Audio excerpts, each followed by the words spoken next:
এত রাত্রেবেলা হাওড়া স্টেশনে কি করলাম। রাতের অন্ধকার থেকে ভোরের আলো ফোঁটা পর্যন্ত হাওড়া ব্রিজের দিকে তাকিয়েই কাটিয়ে দিলাম। আর দেখলাম কি অবস্থা গোটা হাওড়া স্টেশন, যেন এক অন্য অনুভূতির অভিজ্ঞতা হলো আজ। হ্যালো, পুজোর বেশ কয়েকটা দিন পর বাড়ি যেহেতু ছেলেদের বেশ কিছুদিন ছুটি ছিল, তো সেই সময় কিন্তু আমরা ছোটোখাটো একটা ট্রিপ করেছিলাম। আর এই ট্রিপটা ছিল বন্দে ভারতে করে পুরী যাওয়ার। তো একেবারে ভোরবেলা মানে প্রায় তখন 5:30 বাজে আমাদের ট্রেন এসে হাজির। আর দেখেছেন ট্রেনটা দেখেই কিন্তু বেশ ভালো লাগছিল, যেহেতু বেশ কিছুদিন আগেই বন্দে ভারতটা হয়েছে। তো আমাদের সেখান থেকে একটা ইচ্ছা ছিল যে বন্দে ভারতে করে কোথাও একটা যাব। তো এইভাবে হচ্ছিল না, কিন্তু ফাইনালি আমরা 2-4 দিনের জন্য হলেও একটা ছোটোখাটো ট্রিপ করতে যাচ্ছি। তো ট্রেনে উঠতেই প্রথমে সেন্সারের সাহায্যে কিন্তু গেটটা অটোমেটিক্যালি খুলে গেল। আর আমাদের চেয়ারটা ছিল এক্সিকিউটিভ চেয়ার।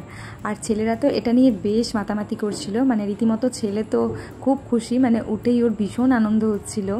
আর যেহেতু চেয়ারটা এক্সিকিউটিভ ছিল, তো ও তো বারবার এদিক ওদিক করে ঘুরছিল। আর যেহেতু চেয়ারগুলো পুরো পরপর ব্যাক সাইড হিসাবে ছিল, তো সেহেতু ও এইভাবে ঘুরিয়ে নিচ্ছিল, ওই যে সামনেটা খুব ভালো করে দেখবে, আবার কিছুক্ষণ পর আবার এদিকটা সাইড করে ঘুরিয়ে নিয়েছে। আর যেহেতু ট্রেনটা সকালে ছেড়েছে, মানে সারা দিনটাই আমরা যাব, তো সেহেতু বেশ ভালো লাগছিল। মানে এত বড় বড় কাঁচের জানালা আর এত সুন্দর বাইরের দৃশ্যগুলো দেখা যাচ্ছে, তো সেটা দেখতে দেখতে কিন্তু বেশ ভালো লাগছিল। তো দেখুন, এটা কিন্তু কোলাঘাটের ওই যে ব্রিজটা, সেটা দিয়ে আমরা পার হচ্ছিলাম। আর ট্রেনটা কিন্তু বেশ ভালো রকমই স্পিডে যাচ্ছিল। আর তারপর আমাদের ব্রেকফাস্ট চলে এসেছে, যার মধ্যে ছিল ভ্যানিলা ফ্লেভারের একটা ছোট সাইজের কেক, আর দিয়েছিল একটা জুস যেটা অ্যাপেলের ছিল ফ্লেভারটা। আর তার সাথে দিয়েছিল গাজর, মটরশুঁটি আর কিছুটা আলু ভাজা, আর তার নিচে একটা অমলেটও দিয়েছে। তার সাথে দিয়েছিল 2টো কলা আর একেবারে ছোট্ট একটা বাটারের কিউব, আর দিয়েছিল টমেটো সস, গোলমরিচ গুঁড়ো আর একটা জ্যাম, প্লাস 2টো ব্রেড দিয়েছিল। যেহেতু প্রচণ্ড পরিমাণে আমাদের খিদাও লেগেছিল, তো তার জন্য খুব তাড়াতাড়ি ব্রেকফাস্টটাও কমপ্লিট করে নিয়েছি। তো ব্রেডের মধ্যে কিছুটা পরিমাণে এরকম বাটার লাগিয়ে নিয়েছি, আর তার উপরে কিছুটা গোলমরিচ গুঁড়ো দিয়ে ব্রেডটা রেডি করে নিয়েছি। আর তারপর এই যে সবজিগুলো দিয়েছিল প্লাস অমলেট, এগুলো সবটাই কিন্তু আনসল্টেড ছিল, তো তার জন্য অল্প পরিমাণ করে একটু লবণ আর একটু গোলমরিচ গুঁড়ো দিয়ে পুরো রেডি করে নিয়েছি। আর তারপর এই যে ব্রেকফাস্টটা এইভাবে করে নিচ্ছিলাম। আর এতটাই ট্রেনটা দুলছিল যে তার জন্য ভিডিওটাও কিন্তু একটু এই নড়াচড়া অবস্থাতেই হয়েছে। তো তারপর দেখুন, ব্রেকফাস্টের পর এখানে আমাদের চায়ের অপশান এসেছিলো, চা ছিল, কফি ছিল। তো আমি এখানে গ্রিন টিটাই বেছে নিয়েছি, যেহেতু ব্রেকফাস্টের পর খুব একটা ভারী চা বা কফি খাওয়ার কোনো ইচ্ছা নেই, তো তার জন্য প্লেন গ্রিন টিটাই আমি এখানে নিয়েছি। তো গ্রিন টিটা কিন্তু ভালোই ছিল, আর যেহেতু দেখলাম গ্রিন টিটা ওই লিফটনের আছে, তো তার জন্য আরও নিয়েছি। তারপর দেখুন, দেখতে দেখতে জানালার দিকে দেখলাম আবারও একটা ব্রিজ পড়েছে, যেটা কিন্তু প্রায় 2-3টে পরপর ব্রিজ রয়েছে। এত সুন্দর দেখতে লাগছিল। এই সময়টা জলগুলো পুরো শুকিয়ে গিয়েছিল, আর তবে মাঝখানটা কিন্তু বেশ জল ছিল অল্প পরিমাণ। আর এই জলটাই একেবারে উপরে উঠে যায়, ওই যে দাগগুলো দেখছেন, ওই যে উপরে পিলারগুলো আছে, সেখানে কিন্তু জলের দাগগুলো আছে, মানে কতটা পরিমাণে বর্ষায় জলটা বেড়ে যায়। তো বেশ এইগুলো দেখতে দেখতে কিন্তু ভালোই লাগছিল। তবে শরীরটা ছিল ভীষণই ক্লান্ত, অল্প অল্প একটু ঘুম পাচ্ছিল, যেহেতু আমরা আগের দিন রাত্রেবেলা বেরিয়েছি। মানে যেহেতু বাড়ি থেকে আমাদের হাওড়া স্টেশন অনেকটাই দূরে, আর একেবারে সকালবেলায় ট্রেনটা আছে, মানে প্রায় 5:30টার সময়। তো তার জন্য কিন্তু একেবারে লাস্ট ট্রেনে রাত্রেবেলা আমরা হাওড়ার মধ্যে চলে এসেছি। আর ওখানে যেহেতু সারা রাতটা ছিলাম, ওখানে কিন্তু আমাদের রুম বুক করা হয়েছিল, তবে সেইভাবে তো আর খুব একটা কমফোর্টেবলভাবে থাকা যায়নি, যেহেতু বাচ্চারাও ছিল মানে আমাদের সাথে। তো তার জন্য কিন্তু শরীরটাও বেশ ক্লান্ত ছিল। তারপর কিন্তু জানালা দিয়ে এই রকম সুন্দর সুন্দর দৃশ্য দেখতে দেখতে আমাদের বেশ ভালোই লাগছিল। আর এই যে পুচকুটাকে দেখেছেন, ও খুব ভালোভাবেই ওর বাবার কোলে একেবারে ঘুমিয়ে পড়েছে। তবে আমাদেরও মাঝে মাঝে ঘুম পেলেও বাইরের এত সুন্দর অপরূপ দৃশ্যগুলো কিন্তু দেখতে ঘুমটা প্রায় ছেড়েই যাচ্ছিল। আর ওই যে দূরে দেখতে পাচ্ছেন, ওগুলো কিন্তু ভেড়ার দল ছিল। ট্রেনটা এতটাই স্পিডে যাচ্ছিল যে খুব ভালোভাবে বোঝা যাচ্ছে না, তবে কিন্তু মোটামুটি বোঝা যাচ্ছে। আর এই যে ছোট ছোট পাহাড়ও ছিল, বেশ ভালো লাগছিল। পুরো কাঁচের এত বড় বড় জানালা, যেন মনেই হচ্ছে না আমরা ট্রেনের ভিতরে বসে আছি, যেন মনে হচ্ছে ট্রেনের বাইরেই এইভাবে যাচ্ছি, মানে বাইরে পুরো সামনাসামনি এগুলো দেখতে দেখতে যাচ্ছি। তারপর সামনে ট্রেনের দিকে তাকিয়ে দেখছি বেশ অনেকেই কিন্তু প্রায় ঘুম ঘুম অবস্থায় চলে এসছে, মানে আমাদের মতোই ওদের শরীরগুলো হয়তো ক্লান্ত ক্লান্ত হয়ে গেছে। আর ট্রেনটা দেখে যেন মনে হচ্ছে আমরা কোনো বিদেশি বাসে করে যাচ্ছি। তবে ট্রেনের এই যে মানে উপরে লাগেজ রাখার জায়গাটা, এটা কিন্তু আমার সত্যি ওই যে ভলভো লাক্সারি বাসগুলো হয় না, পুরো সেম ওরকমই লেগেছে। মানে ট্রেনের মধ্যে এরকম উপরে লাগেজ রাখার সিস্টেম কিন্তু খুব কমই আছে, মনে হয় এই বন্দে ভারতেই আছে। আর আমার হয়তো অতটাও জ্ঞান নেই, যেহেতু অনেক আমি যে ট্রেনে চেপেছি তাও না, বাট এটা দেখে কিন্তু বেশ আমার একটা বাস টাইপের ফিলিংস আসছিল। তো তারপর এখানে আমি আর কোনো রকম ছোটোখাটো ক্লিপস নিতে পারিনি, মানে ট্রেন থেকে নামার বা হোটেলে পৌঁছানোর, যেহেতু আমাদের সাথে বাচ্চারাও ছিল তাই খুব প্রবলেম হচ্ছিল। আর ফাইনালি আমরা সমুদ্রের ধারে পৌঁছে প্রায় 1:30 থেকে 2টোর মধ্যে আমরা ওখানে পৌঁছে গিয়েছি। আর গিয়েই যেহেতু আমাদের রুম আগে থেকেই বুক করা ছিল, তো তাই ওখানে লাগেজ রেখে আর রুমের কিন্তু একেবারেই সামনে মানে ব্যালকনিতে দাঁড়িয়ে কিন্তু আমাদের এই সমুদ্র সৈকতটা সামনাসামনি পুরো দেখা যাচ্ছে। এই যে দেখুন, আমি একটা ব্যালকনি থেকে দাঁড়িয়ে এই ছবিটা তুলেছিলাম, সেটাই এখানে অ্যাড করে দিলাম। কি সুন্দর, মানে সকাল সন্ধ্যা রাত্রি যখনই ইচ্ছা হচ্ছে সমুদ্রকে দেখতে পাচ্ছি। আর এটা ব্যাগটা রাখার পর মানে লাগেজগুলো সব রুমে ঢোকানোর পর আমরা একবার হলেও এই সমুদ্রের সামনে গিয়েছিলাম। তবে ওই দিন যেহেতু আমি স্নান করিনি, তাই ছোটো ছোটো এই 2-1টা ক্লিপস আমি নিয়েছি। মানে বাচ্চারা একটু আধটু নেমেছিল। আর ওই দিন কিন্তু বেশ একটু গরম গরম ছিল, তাই প্রথম দিন এসে কিন্তু যেন মনে হচ্ছিল যে ওখানেও গরম আবার এখানেও গরম।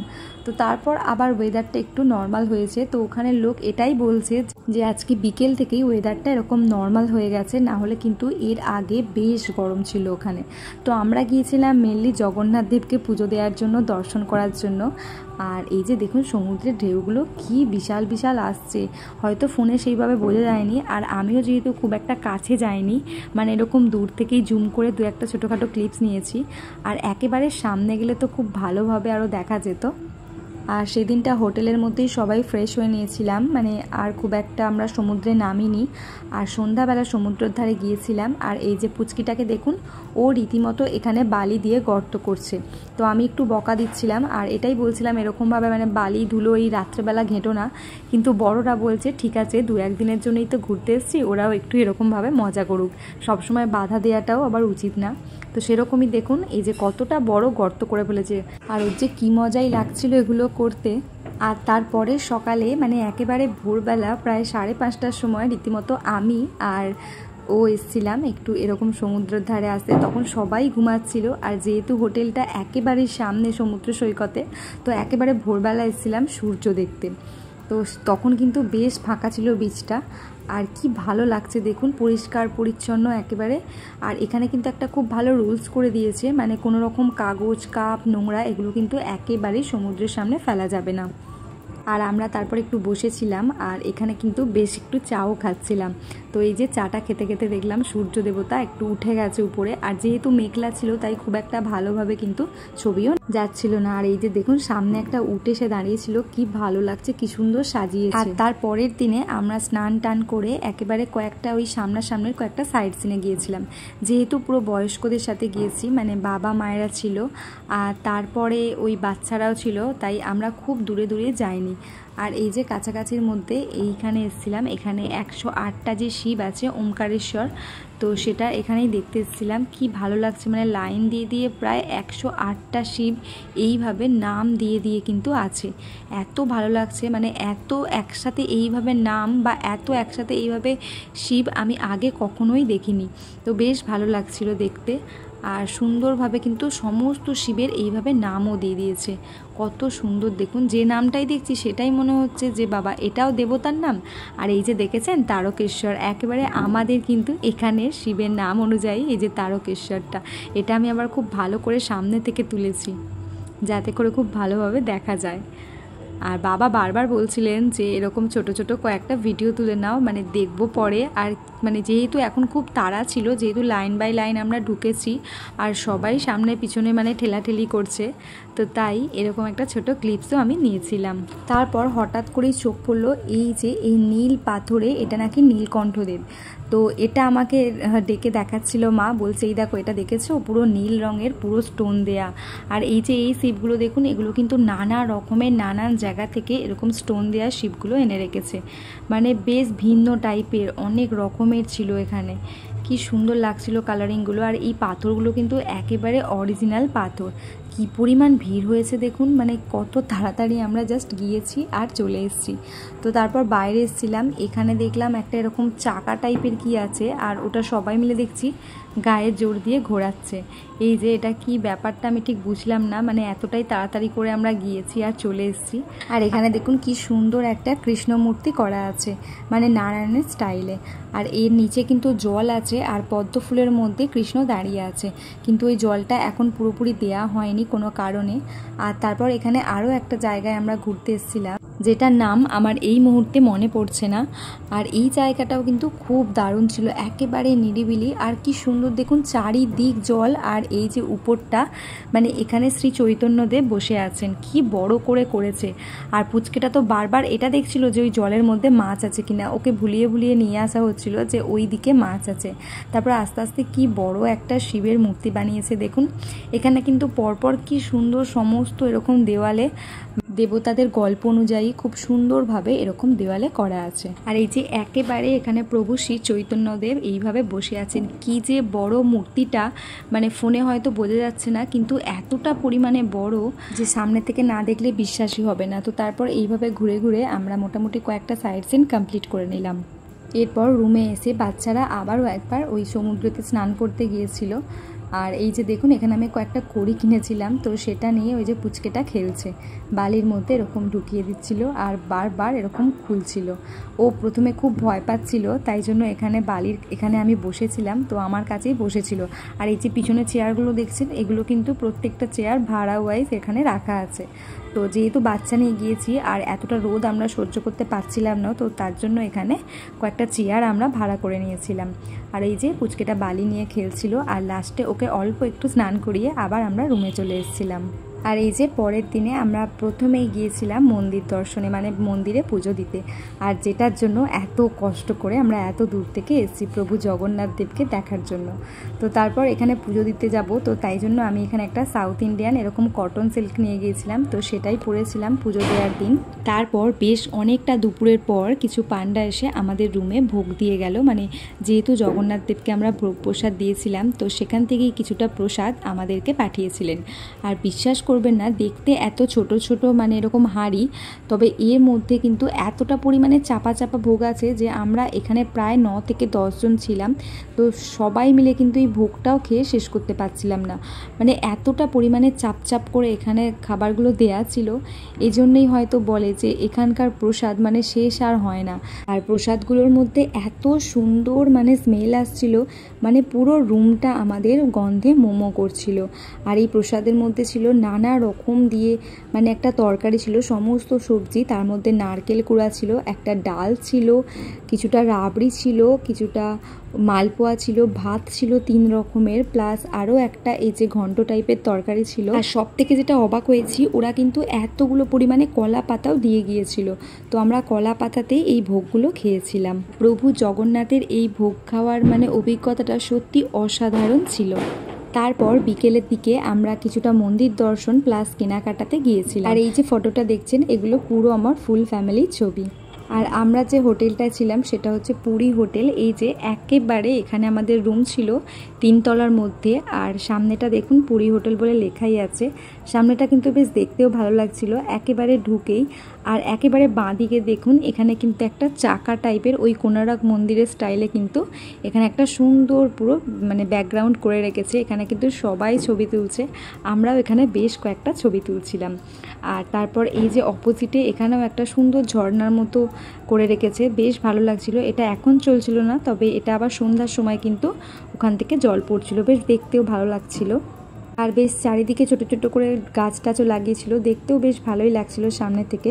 আর একেবারে অপোজিটেই পুরো সমুদ্র সৈকত, মানে আমাদের ব্যালকনিতে দাঁড়িয়ে এই যে ছবিটা তুলেছি সমুদ্রর পুরো সামনেই। ফাইনালি ফেরার দিন আমরা ট্রেন ধরার আগে কয়েকটা ছবি এখানে তুলে নিয়েছি। আর এই যে প্রথমেই আছে দাদা ভাই পুচকিটাকে নিয়ে, আর এরপর ছিলাম আমরা 4 জনে, ওই যে 2টো পুচকি, আর আমরা দুজনে দুদিকে দাঁড়িয়েছিলাম। আর তারপর এটা একটা সিঙ্গেল আমাদের তুলে দিয়েছে দাদাই। আর তারপর ছিল বাড়িতে, মানে পাশে মা ছিল, আমি ছিলাম, ও আর পুচকিটা, আর এই সাইডে ছিল বাবা। তো লাস্ট মোমেন্টে আমরা এরকমই কয়েকটা ছবি জাস্ট তুলে নিয়েছি ওই স্মৃতিতে থাকার জন্য। আর এখানে দাদা এই যে পুচকে দুটোকে দুদিকে নিয়ে ছবি একটা তুলেছে। আচ্ছা, তার মাঝেও একটা দিন আমরা এই গোল্ডেন বিচে বেড়াতে গিয়েছিলাম, যেটা বলতে বা দেখাতে আমি একেবারেই ভুলে গিয়েছি, তো লাস্টে এইভাবে অ্যাড করে দিলাম। আর এই বিচটা কিন্তু পরিষ্কার পরিচ্ছন্ন, আর এই দুপাশে দেখুন কি সুন্দর ব্যাকগ্রাউন্ড দুটো করে রেখেছে, মানে সুন্দর সুন্দর এখানে ছবি তোলার জন্য। আর এই বিচটা কিন্তু এত পরিষ্কার পরিচ্ছন্ন, সন্ধ্যাবেলা কিন্তু আসলে বেশ ভালো লাগবে। আর এখানে অনেকটা পরিমাণে চেয়ারও দিয়ে রেখেছে, মানে চেয়ারগুলো ওই ভাড়া ওয়াইজ। আর এখানে বাঁদিকে কিন্তু একটা বড় ওই বাগান টাইপের আছে, প্লাস ওখানে বাচ্চাদের ওপাশে খেলারও জায়গা আছে, আর বিশাল বড় একটা এর সাথে হোটেলও রয়েছে। মানে আপনারা যদি চান তাহলে কিন্তু এখানেও রুম বুক করে এখানে পুরো এই গোল্ডেন বিচে থাকতে পারেন, বেশ ভালোই লাগবে। আর সন্ধ্যার দিকে এখানে বেশ কিছু রকমের লাইট, তার জন্য সন্ধ্যাবেলার পর কিন্তু এই সমুদ্রের বিচটা আরও সুন্দর দেখতে লাগবে। তো তারপর আমরা একেবারে লাস্ট দিন মন্দির দর্শন করে বেরিয়ে পড়েছিলাম, আর খুব তাড়াতাড়ি আমাদের ট্রেনও পুরো টাইমে চলে এসছে।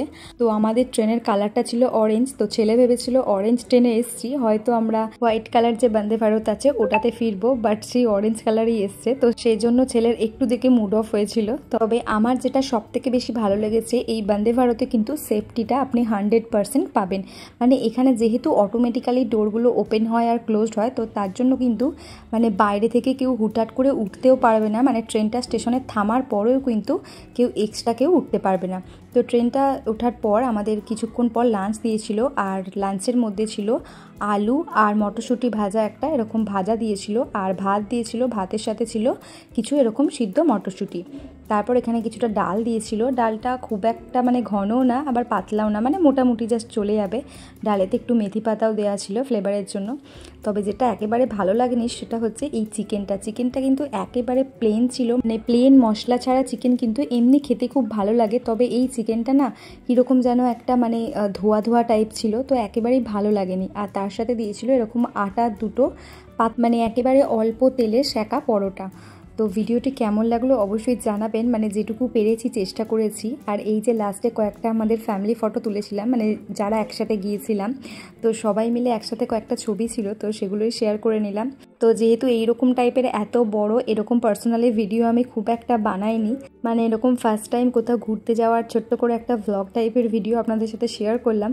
তো কেমন লাগলো অবশ্যই কিন্তু তো আজকের মতো টাটা, দেখা হচ্ছে পরের কোনো ভিডিও। সবাই ভালো থাকবেন, জয় জগন্নাথ।